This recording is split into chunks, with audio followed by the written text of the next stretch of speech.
Who is a God like you, who pardons sin and forgives the transgression of the remnant of his inheritance?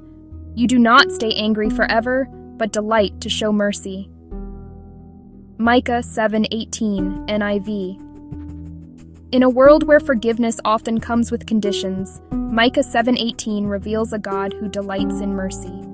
Not reluctantly, not sparingly, but joyfully and abundantly. This verse is a celebration of divine grace, a reminder that God's heart leans toward compassion, not condemnation. Micah speaks to a people who have failed, wandered, and rebelled.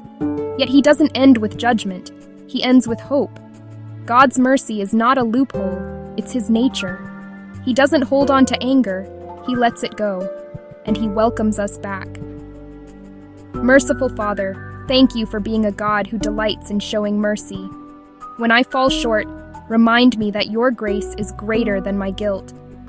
Help me to extend that same mercy to others, reflecting your heart in my relationships. May I never forget that your forgiveness is not earned, it's freely given.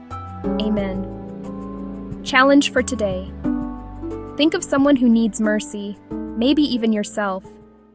Write down one way you can extend grace this week, whether through forgiveness, kindness, or prayer.